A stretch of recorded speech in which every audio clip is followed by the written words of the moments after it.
Hello, everyone. We welcome you to our Sunday morning roundtable discussion.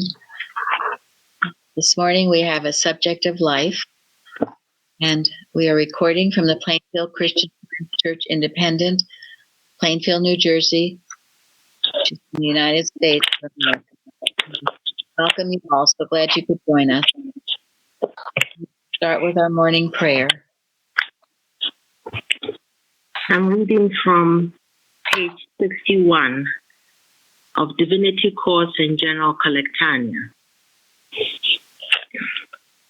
Be like a little child. Turn your thoughts to love and say, oh love, just take me in.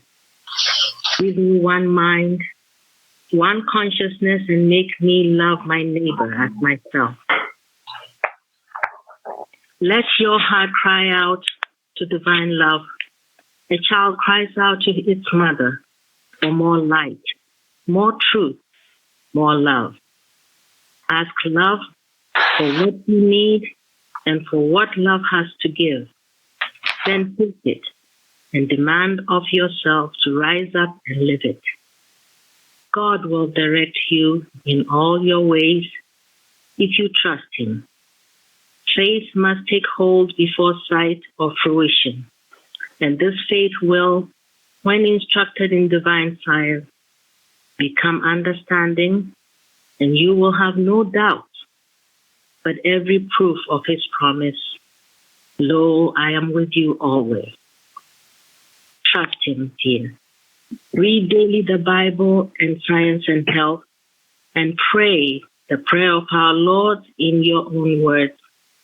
Ask for His kingdom to come, for love, truth, and life to govern all your desires, aims, and motives, to feed you with faith and a clear knowledge of good, to make you patient, forgiving, long-suffering, and merciful, compassionate, even as the dear God is thus to you, and you desire Him to be, and thus reflect the God good in all His qualities. My desire is that this year shall be crowned with mercies for you and all. Mary Baker Eddy. It's beautiful. Thank you, Florence. I can pray with that every day. All right, Karen, the watching point. Watch number 392. Watch that you rise to meet the claim of advancing age with alertness and activity. You will be amazed and delighted by the revitalizing effect of this confident attitude. Your step will have the spring of youth in it, and the dread of old age will slink away out of sight.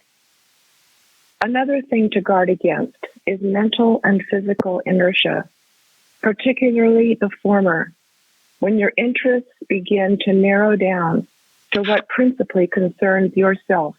Look out. This is one of the first signs of old age. By living on a diet of self, you will slowly but surely deteriorate into a dried up, uninteresting character, neglected and really unworthy of anything but charitable notice. Disinclination to go out among people finally produces physical disability to do so. Limbs stiffen, and your body refuses to do your will without the suffering you dislike to impose upon it. All routine tends to produce atrophy of mental activities, and again has habit robbed you of your youthfulness. Instead of dreading changes and fighting off the opportunities for making them, welcome them eagerly as you would a glass of water to quench your thirst. They are youth preservers for you.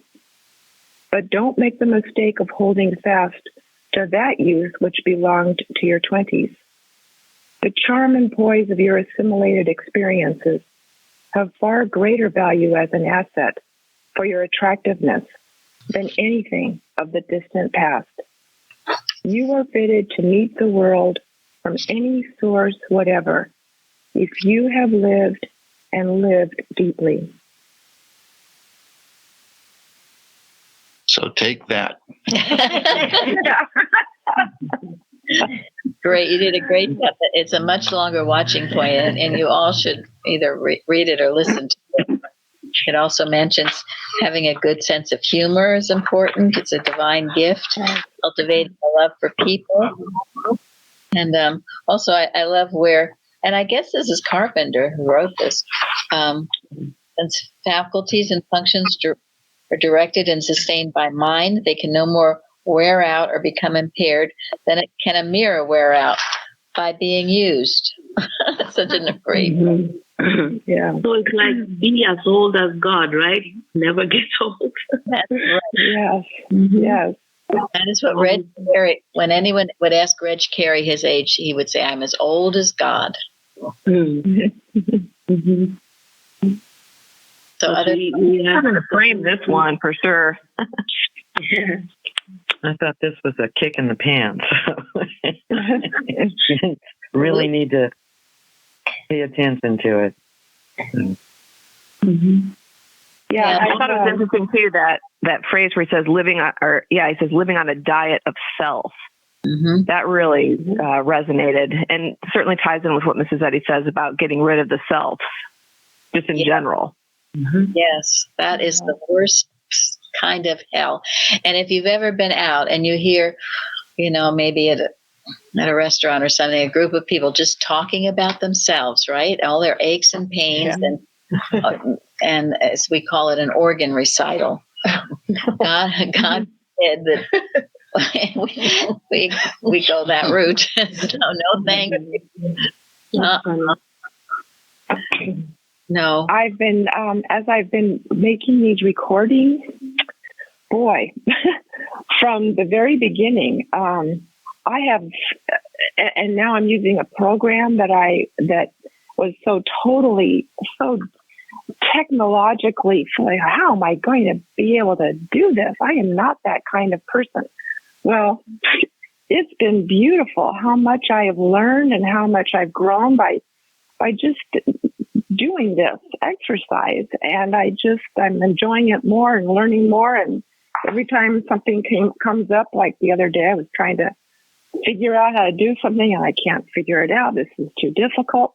And so I finally just said, hey, my first source is God will show me. And he did. And it's wonderful how it's expanding my thinking.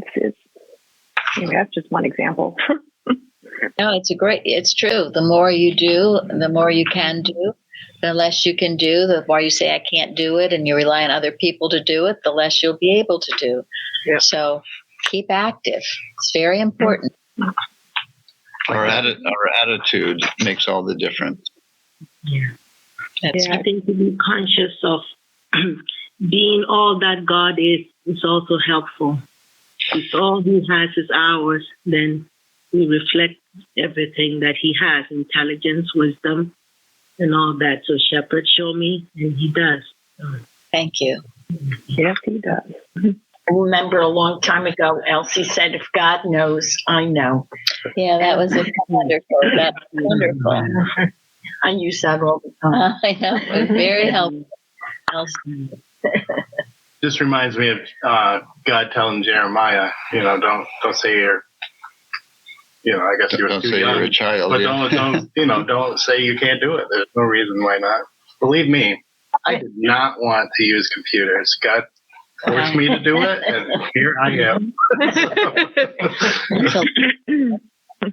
I would have been happy to stay a welder. So. Wasn't it in last week's roundtable or maybe the one before? I can because I am. Yes. Yes. That's right. That one really hit me, and there's been several things that have come to me that I keep claiming that I can't do something, or that I can't hear something, or I can't understand something, and that phrase really helped me go to work on that error. I can because I am. Thank you. Those are the little foxes that spoil the vine. They creep in. You can't. That's really true. Yes. Yeah, and there's a statement in the Bible something about my expectation is from the Lord. If I am constantly expecting God to show me what he wants me to do, say, think, whatever, I'll never let those little foxes come in, because there's nothing that God can't do. And there's nothing that he can't give us when he wants us to do something. It's This impossible. is really true. Go ahead, Sari. Yeah, this is really true. Every time I face a challenge here and I take the wonderful morsels that my practitioner gives me as my spiritual nourishment, because many things I would think, oh, come on, this can't be.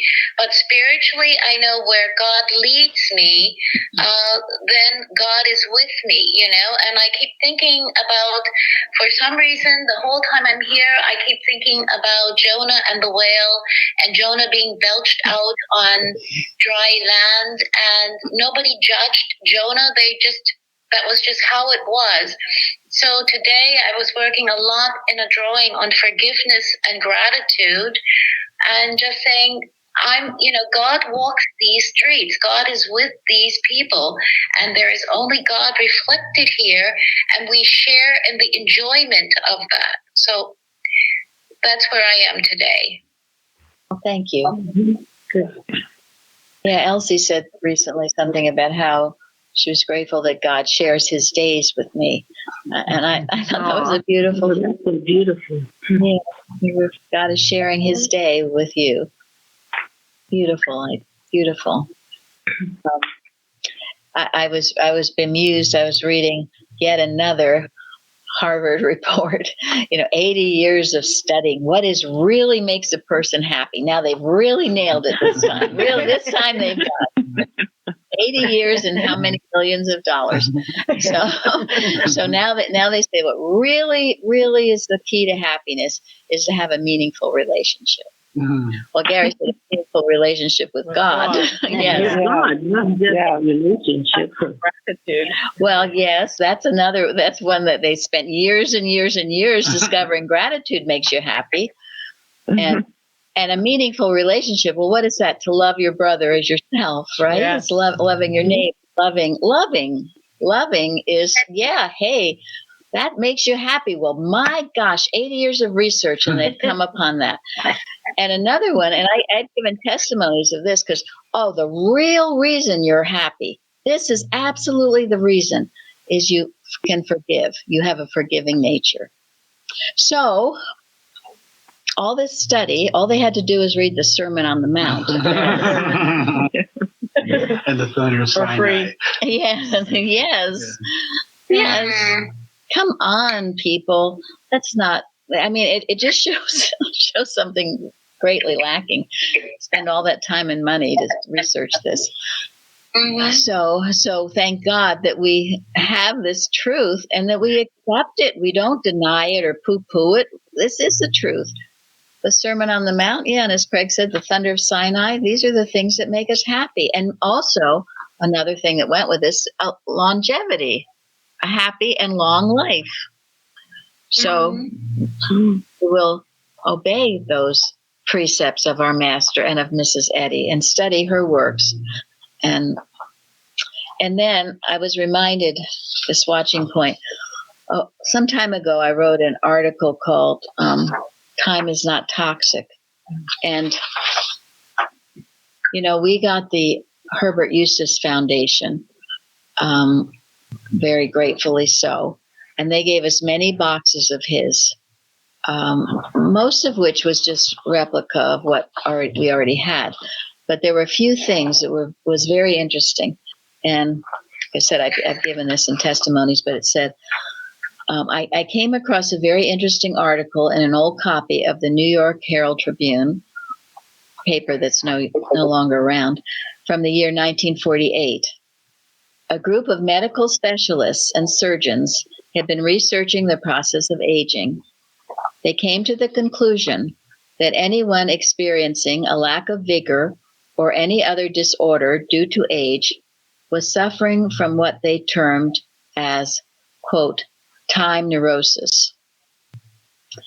The report stated that, quote, every human tissue is endowed with potential immortality, end quote. And there was really no reason for anyone to get old and decrepit. Anyone who was experiencing such symptoms had submitted to the prevalent superstition, again in quotes, that time in some way poisons the system and causes one to grow old. Now, holy crow. Now, why isn't that trumpeted from the rooftops? Mainly because people make so much money off of all of this stuff, probably. And they keep talking about it. The negative. They do, and expecting it. Just and if you don't, you won't have it. And this watching point quotes a lot of what is in the article we have labeled called Age, attributed to Mrs. Eddy. I'm sorry, the watching point quotes. Very, very good to be well familiar with this. So here they're calling it a superstition, a time neurosis, and that your body is basically immortal. Wow. And it is. So I thought that was wonderful. It's just this little article, and I don't know where that original article is. Hopefully it's in the church somewhere, but I'm sure people can look it up from a 1948 New York Herald Tribune. Anyway, so all of this is proof and more proof. And again, these people research, but we don't need to research. We just need to read our Bible and Science and Health. They also say, and the doctors say this, and Mrs. Evans used to tell us this, that they tell you every, 7 years, all your cells replace themselves. It's all new stuff. So we have no excuse. Got to stay young and active and interesting and loving, and why not? The best way to go. Well, one of the things that I would like to share that I found here is that a lot of the Jesuit priests are also giving people psychoanalysis, and one has to really protect one's thought, because one could talk to a person earlier, and when they have spoken to such a person, it's like they're an entirely different person. They say entirely different things. And so I have just been really working on claiming the identity of God's ideas, and knowing that no one can be mesmerized, and that I am protected because I'm loving what God wants me to do, and not that I'm afraid. Thank you. Yes. How to do it out of love. Yeah. In that watching point, Carpenter says age sometimes it helps to call it witchcraft. And now one of the things we've learned, a definition of witchcraft is domination, intimidation, and manipulation. And again, that people telling you who and what you are rather than getting it from God, from Christ Jesus, from our Bible and Science and Health. So we don't have to fall under those false beliefs, but you must be proactive. I call it proactive. You don't wait till you can't get out of a chair because you've accepted all these beliefs. You be proactive with it. And we were taught here very early on to know often, daily, I am ageless, diseaseless, and deathless because God made me so. And was brought out, you can be old at age 20 if you're all that description in the watching point. Selfish, never laugh. Unforgiving. Unforgiving, yep. All those things. That's what makes you old. And of course, that example in Science and Health of that woman who lost her lover when she was in her 20s. And later on, years later, she was in her 80s, and somebody came to see her, and she looked as though the same as she did when she was in her 20s, because she didn't go out into the world, but her thought was still where her lover seemingly left her. So it was all her thought that kept her in that youth. She just never aged. She just never. That's in Science and Health. Yes. Yeah, it's her lover. Yeah, don't make the mistake of holding fast to that youth which belonged to your 20s. Well, that's true too. I love that.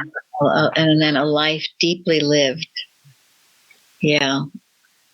Over and over, Mrs. Eddy says that we should only be getting better, and we should be.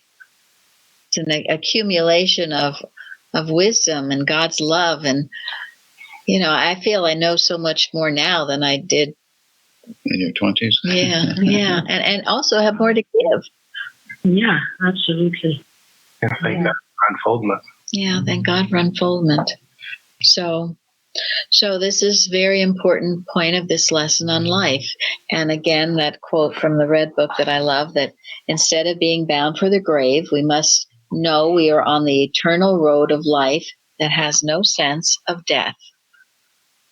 The eternal road of life. I mean, just, follow the yellow brick road. And it's a happy, joyous thing. No neurosis. All right, now, let's see. Some of you sent some things to me, which I'm grateful for. Thank you. Oh, and before we go any farther, Dale A. in Virginia sent us a very interesting article.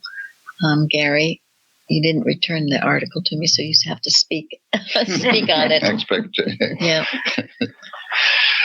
Yeah, it was an article about the Nobel Prize for Physics last year was given to 3 quantum physicists. And it was and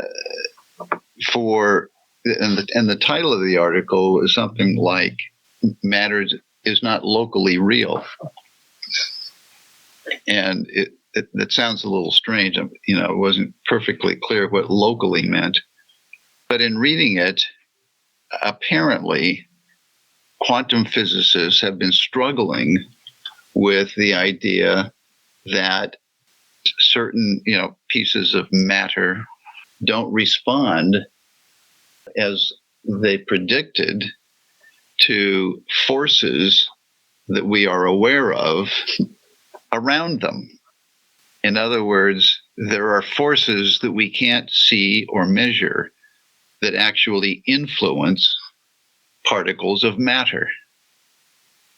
So this discovery was actually made in the 1940s by a physicist, and it challenged, obviously, the status quo thinking of the physics profession at the time, because at the time, all physicists, or at least physics teaching, taught that matter responds to forces that we can see or measure.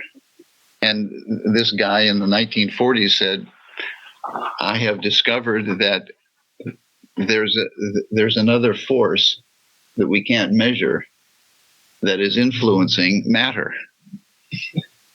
And that theory was kind of poo-pooed for 60 years by the physics profession.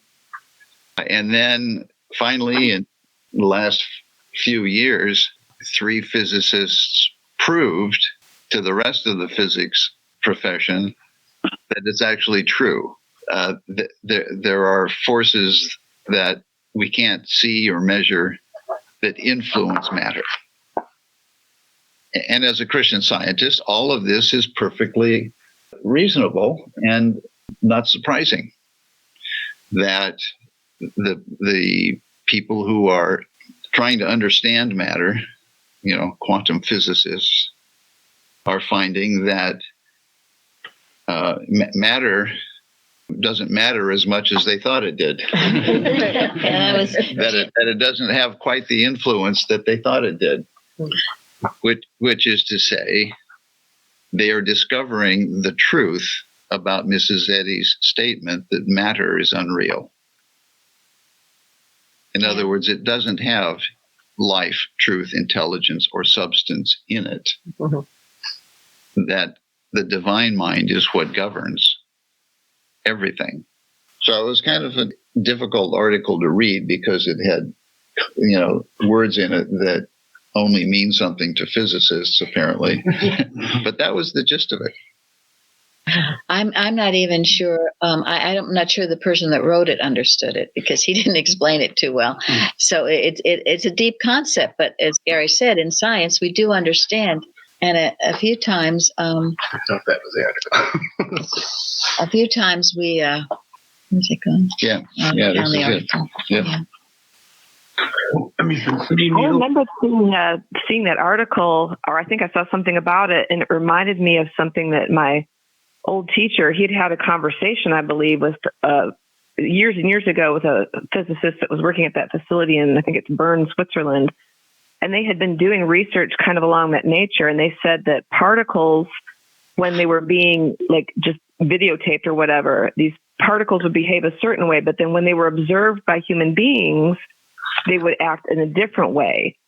The only difference being one was being observed by a person and one wasn't. And it was leading them to that idea that thought was the only differentiator. Yep. Yes, indeed. Yeah. So again, all these scientists cranking out all these years of of work to come upon what we already know as Christian scientists, and we better be darn grateful and do know it. Do know it and accept it. Matter is unreal, and in this article it said, their sense of reality was all different now because they don't really know what's real. Mm-hmm. It's what's real is sort of what you think. In a way, that's what it was saying. Because when it's locally observed, it will act in certain ways. And do you ever study so hard and research so much that you're now more lost than you were before? Right, exactly. Well, we have the answers. Science and health. We have the answers, but it was interesting, and it shows progress in that field after so many years of research. Well, in school, in the laboratory, chemistry and electrical, first thing we have to do is find out all your tolerances. How much can you believe something? Plus or minus this, plus or minus that. And by the time you're finished, you look at it, all you can do is say that your answer is this, plus or minus so and so and so. So after a while, you start realizing you really don't know a whole lot. And as you dig deeper, it seems like these errors that you possibly could be introducing are so much. And Mrs. Eddie says it's an enigma if you just keep plugging at it. It's an enigma. Yes, it is. Chardell? Did Einstein say that at the basis of what we call matter is just energy? Yes, I know. And a lot of people say that, just an energy force. So it's good to know. This is why we have dominion over all things.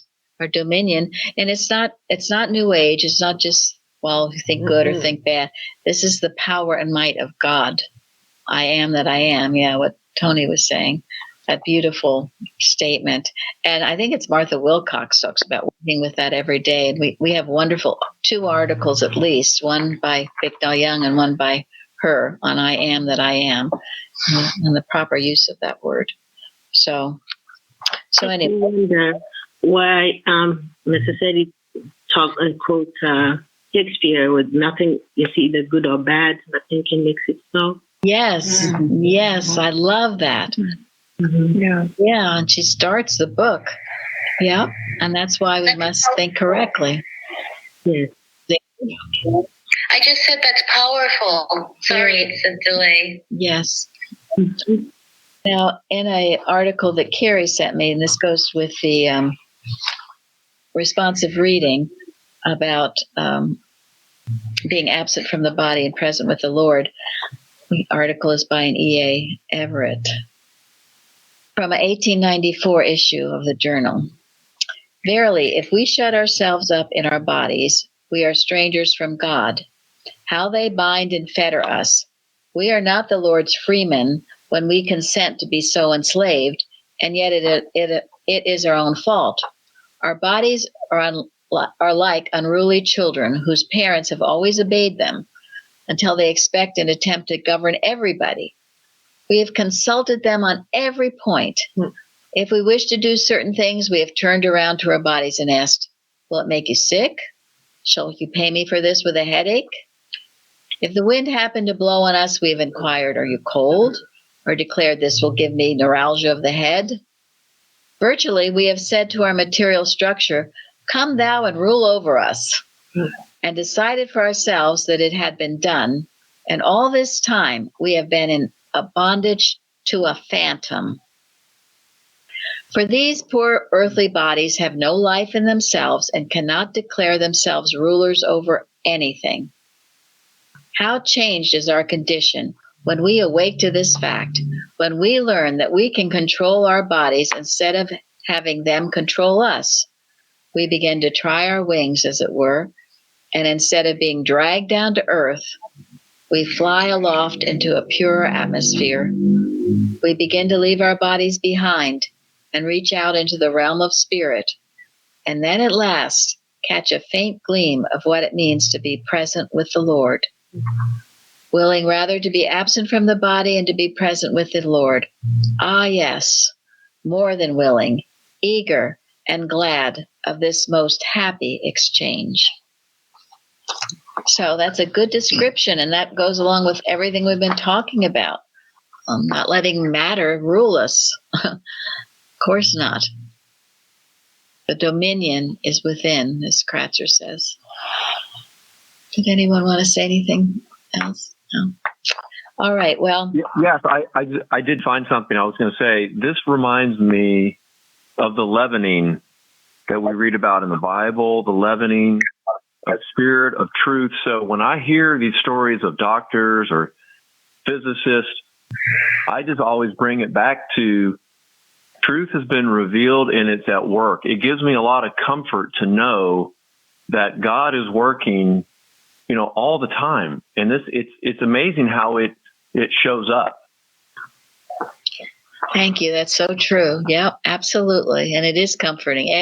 He's working on every camp, everywhere, all places, all peoples, and they're all going to come to the same conclusions because the truth is the truth with a capital T. And Mrs. Eddy says somewhere that human invention must have its day. Yeah. Yeah. Right? Yeah, suffer to now. Until we all get to the point where we understand the divine law. But human invention, humanly, discovery, that sort of thing, is making progress, right? Mm-hmm. And slowly it's discovering that matter is not what it seems to be, what it appears to be. And that's why we see pictures, Mrs. Eddy was always going to fairs and things, and she loved to hear all the news and what was being invented, and she was interested, outgoing. That's how she stayed so young. She didn't just coop up in her house. She was interested in everything. Everything was interesting to her. She didn't fall asleep during things. She didn't fall asleep during lectures. I'm just bringing out a point here. The idea is life is interesting, and we must be interested in it. Otherwise, we're going to dry up into old prunes. Life is so interesting. Yeah, on page 345 of Miscellany, there's an interview with her, and the interviewer says but the pursuit of modern material inventions, and she says, we cannot oppose them. They all tend to newer, finer, more etherealized ways of living. They seek the finer essences. They light the way to the Church of Christ. That is wonderful. Yeah. Yes. Wow. And you think how here we're talking to you and you're all around the country and the world, right? Here we sit. Isn't that wonderful? And you sound like you're right next door. Without Morse code. Without Morse code. That's it. Yes. So, okay. Let's hear from you, Jeremy, what you submitted to me this week. Oh, okay. Well, when I was first reading the lesson this week in John 6, where it talks about Jesus went over the Sea of Galilee, I misread went as was sent. And then I started thinking of that because, we have that article sent by Parthens, which is so good. And so I started thinking, if we could replace went what with was sent by God in an instance. How, if that is true, then, it'll be clear that it was true. So if we went to go see our family, if we were sent to see our family, then it would show up as, we were there to bless and comfort and heal, and not there by human will or loyalty or mere personal attachment. So just how important it is to make sure that our motive is always right and we're going where we're supposed to be. Yes, it's wonderful. And you got one of the main points of Jesus' example. He never went anywhere unless he was sent by God. That's why you picked up on it. And the Bible tells us, in all our ways acknowledge him and he will direct our path. So in everything we do. Yeah. This is why we pray before, during, and after.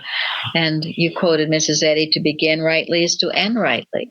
So when your motives are pure and you are following the daily duty, no human loyalty or mere personal attachment, rule for motives and acts, then where you go and what you do will be such a great blessing. And it is how our lives should be, with everywhere we go and everything we do. It's all down to whether God would have us do it or not, always. Not, then wild horses shouldn't make you go, even though it seems like the most dreamy thing to do. It will be. Right. The most dreamy thing. You'll be in the Adam dream world. And this is another something that Carrie sent along this line, a 1902 journal. When a man feels that he is sent of God, he is fearless. He never thinks about merely personal consequences. He does not say, I cannot go before Pharaoh or Caesar because he is a very great man and I am a very little one.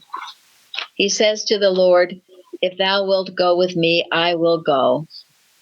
That is the true fearlessness, not audacity, not impudence or insolence, not self-exaggeration, but a Moses-like and a Jeremiah-like dependence on the word of the living God. Said the Lord to Moses, certainly I will be with you. Says the Lord to every prophet, I will make thy face as brass, thy voice shall be a living thunder, and thy look a destroying lightning. Go. It is not the man who goes, it is the incarnate God. I am not inventing a gospel, I am delivering one, and I must deliver it precisely as I heard it, and as I hear it every morning in the sanctuary of my own soul. And that's a Dr. Joseph Parker. But that is beautiful. And so wherever you're going, doesn't matter, just going to the grocery store. You have to feel sent. God wants you to go at that time to bless who you know might be there. I don't know what the calling is, but everything you do, you should feel that empowerment of God, that God is sending you. And it will be a blessing for you and for everyone you meet, everyone involved. All right, now, Chardell. Well, this is a wonderful lesson. They all are. Every week by Friday, I think, oh my gosh, it gets deeper and deeper. But what I chose, because I have thought about this even many years ago, especially this Act 17. And part of it, we live and move in we're, as our being, because we are of one nation.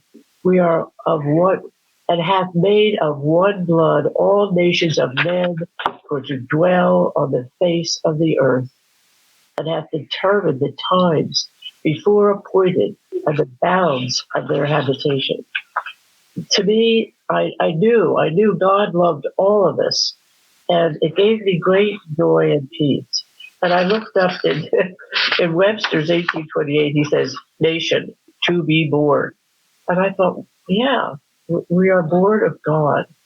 And then how in our common ancestry, and I've been practicing this word, and Jeremy helped me, consanguinity.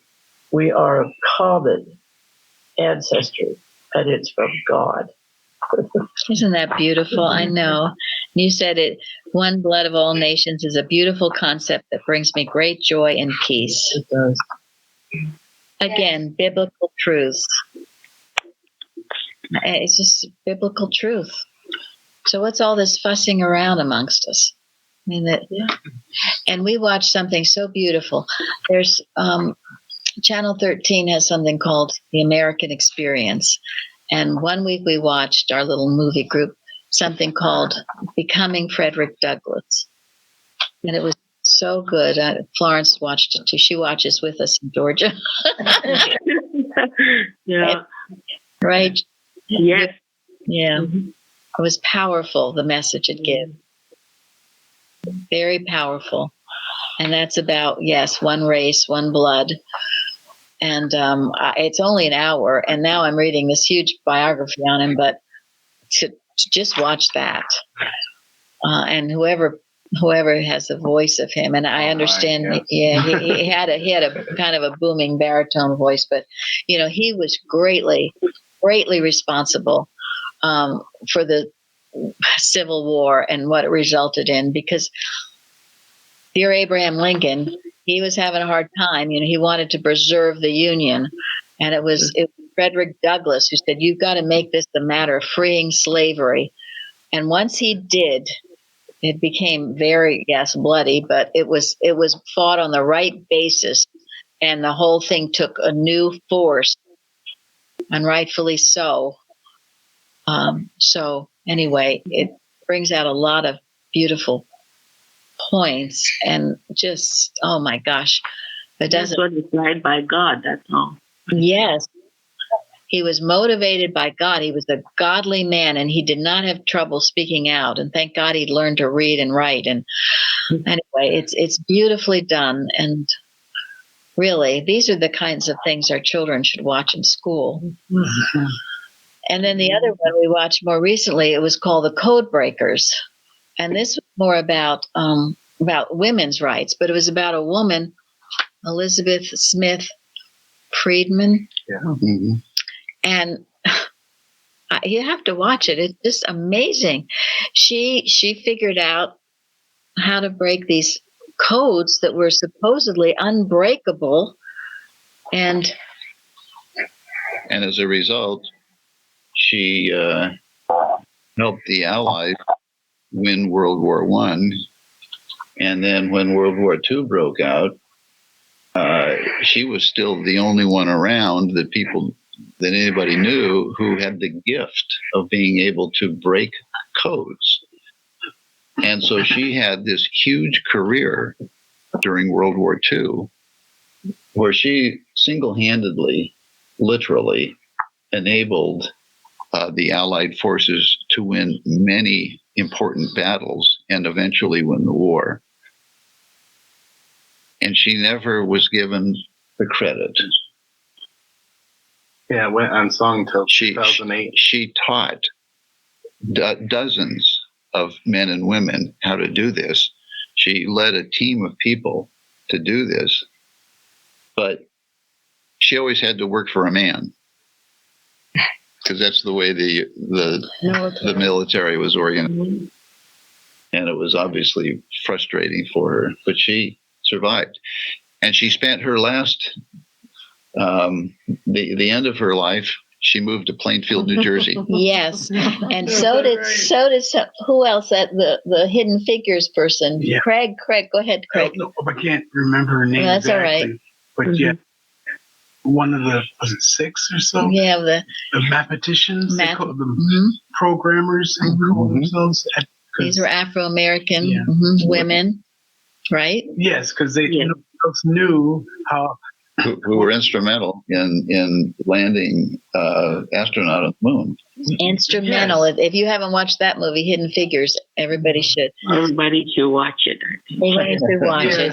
And they were humble enough when computers come along to say, and people were giving their analytical jobs and all to other people and saying, to just say, okay, we're going to figure out how to use this thing. When nobody else wanted to learn how to use a computer to maybe do these repetitive and very complicated tasks, they learned it. And so when the problems got harder, they were the ones to go in there and get the answers, put the programs in place that would give the answers for these complicated trips.